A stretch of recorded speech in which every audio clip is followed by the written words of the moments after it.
Со дня основания в 1989 году, ставший государственным в 1991, музей заботился о расширении своего научного актива, последовательно организуя 3 международные конференции.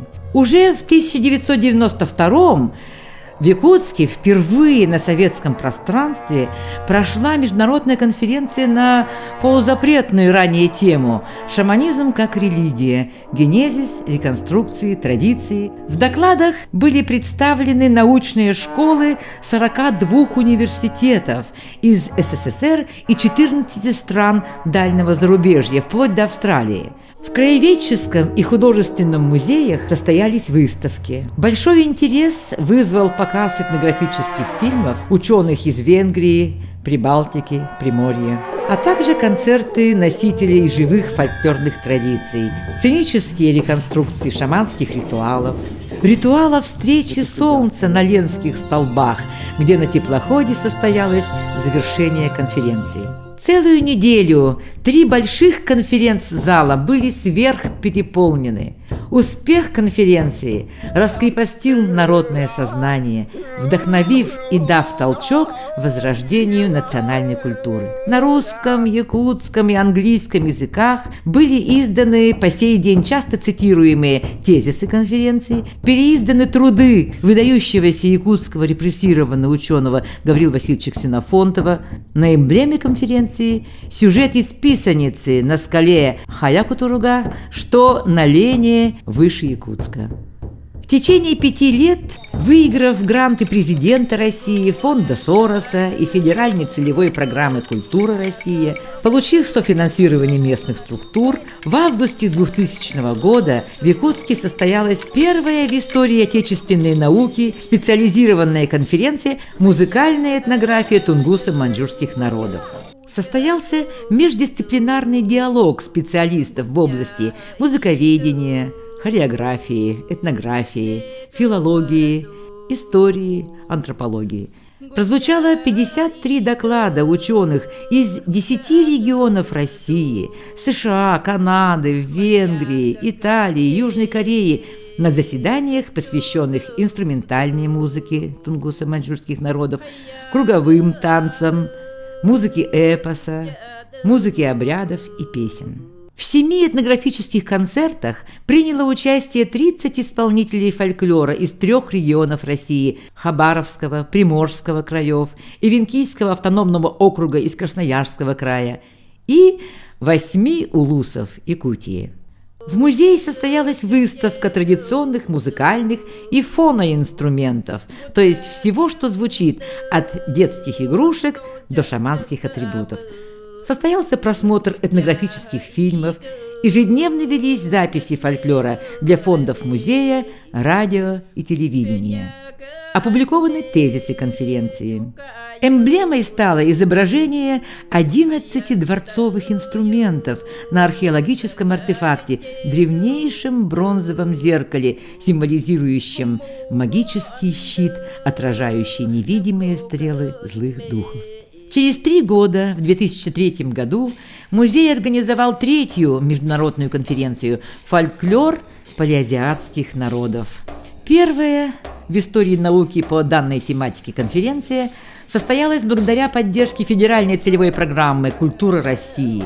Исследователи из 10 регионов России, Японии, США обсудили 57 докладов, посвященных истории, археологии Северо-Востока Азии, этнографическим, музыкальным, хореографическим аспектам полиазиатского фольклора, фольклора в литературе, юкагирских и чукотских писателей. В нашем музее был открыт юкагирский зал.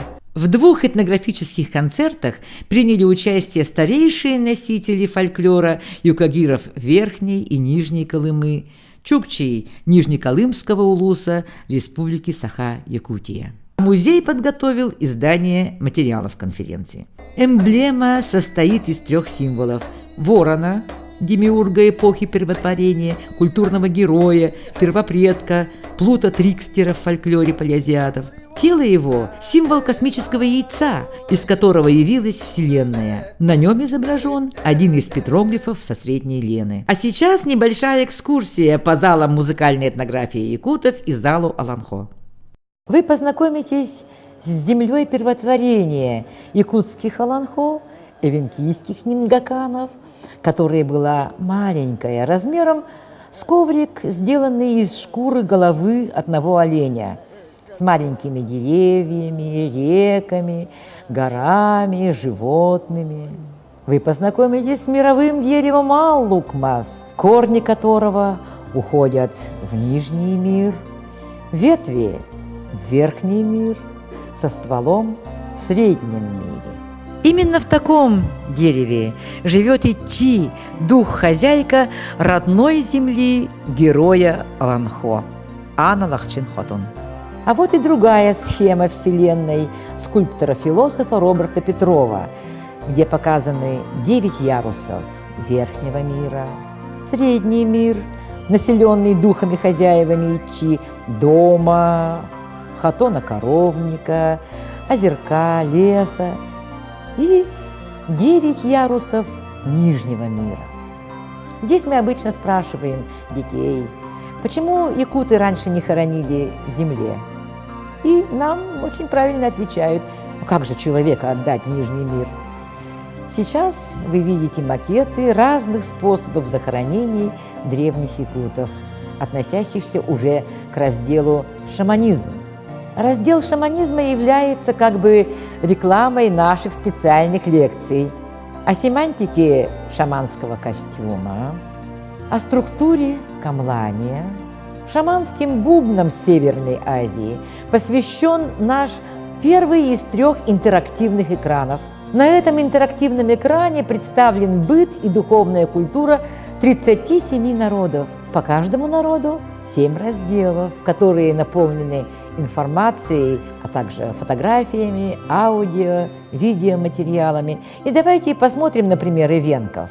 Карта показывает места их расселения, самоназвание, данные об этногенезе, типах жилищ, национальной одежде, показаны шаманские костюмы, бубны и атрибуты ритуалов, жанры фольклора и музыкальные инструменты, праздники. Вы видите традиционное жилище якутов – балаган. Лицо восковой фигуры охотника нашего имеет портретное сходство с известным тюркологом, доктором филологических наук, профессором Николаем Егоровичем Петровым, прекрасным знатоком народной культуры. А сейчас вы слышите то, что обычно звучит на обзорных экскурсиях. Его прекрасный алгыз, адресуемый Ичи, духу хозяина огня, которого он песенно просит охранять дом в его отсутствие и чтобы на охоте была удача.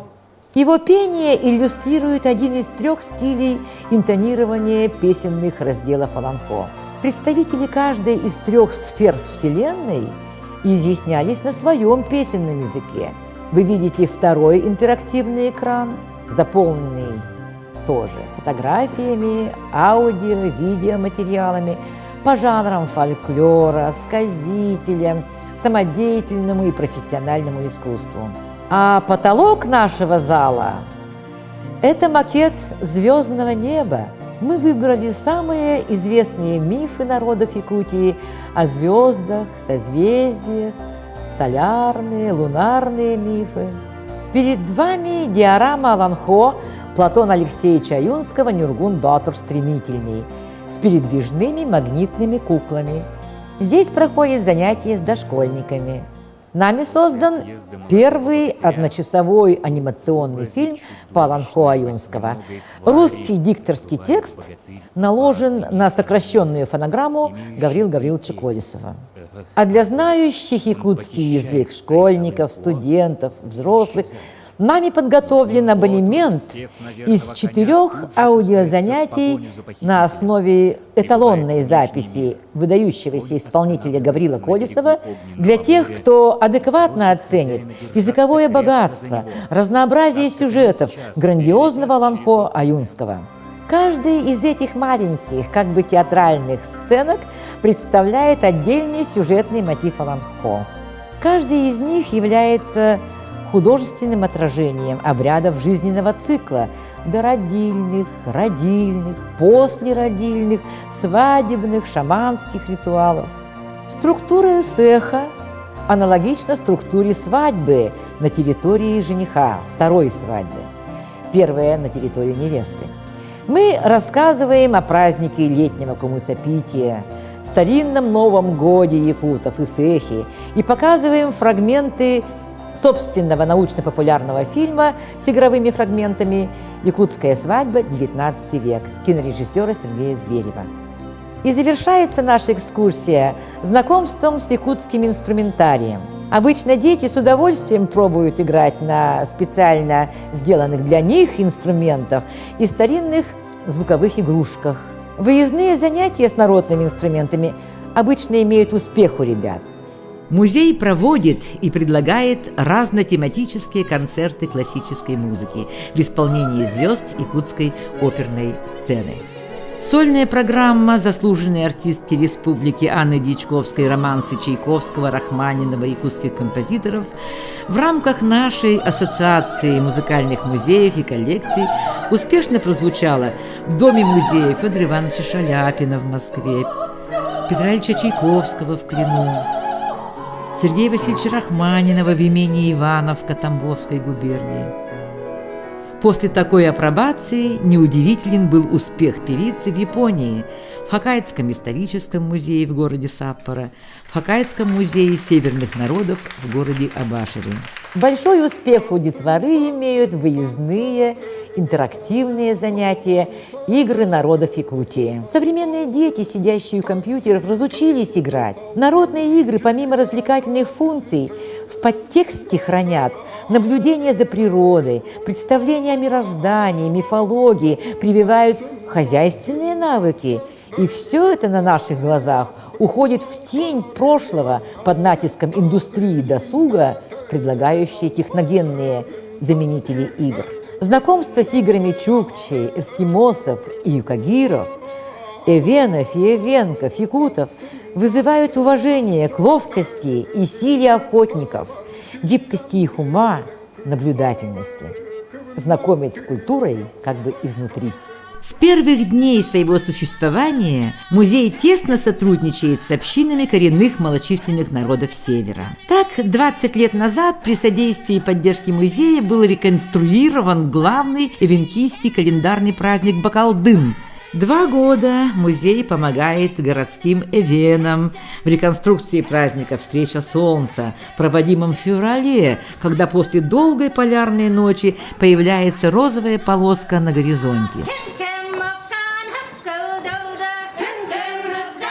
Неиссякаемый интерес вызывают сохранившийся до сегодняшнего дня русский говор XVI-XVII века и в целом древнерусская культура в селе Русское Устье русских старожилов в устье Индигирка. Недавно состоялась поездка участников 2 фольклорных ансамблей «Русское Устье» из Аллаиховского улуса и «Розовая чайка» из Якутска на 4-й фестиваль исторических реконструкций «Господин Великий Новгород». В непростой организации выезда делегаций из 22 человек по обращению музея оказал Владимир Ильич Толстой, советник по культуре президента Российской Федерации. Из резервного фонда правительства Якутии через Департамент по делам народов нашей республики были выделены средства для проезда и на изготовление костюмов. Специально музеем были организованы научные консультации со специалистами Академического института гуманитарных исследований Еленой Строговой и Ольгой Чариной для художника Дарьи Дмитриевой, под руководством которой в мастерской Саха-театра были прекрасно выполнены исторические реконструкции костюмов. Концерт наших русскоустинцев включен в программу ноябрьских дней Якутии в Москве, посвященных 380-летию вхождения Якутии в состав российского государства. Они могут выступить и здесь, на этой сцене.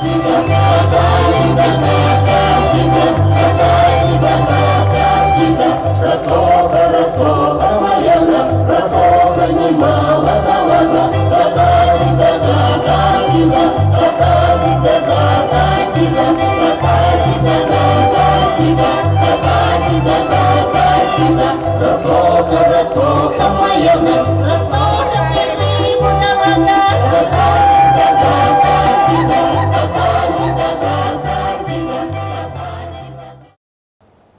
этнографии, фольклоре народов Сибири и Дальнего Востока существует огромная литература. Но, к сожалению, вот люди, носители, сегодняшние носители культуры этой, наследники, они не знакомы с этими редчайшими книгами, с этими трудами. В 1989 году создавала этот необычный музей музыки и фольклора народов Якутии, то я поставила миссией нашего музея пропаганду веками накопленных научных знаний о традиционной культуре якутов, эвенов, ивенков, юкагиров, чукчей, русских старожилов и достижений профессионального музыкального искусства.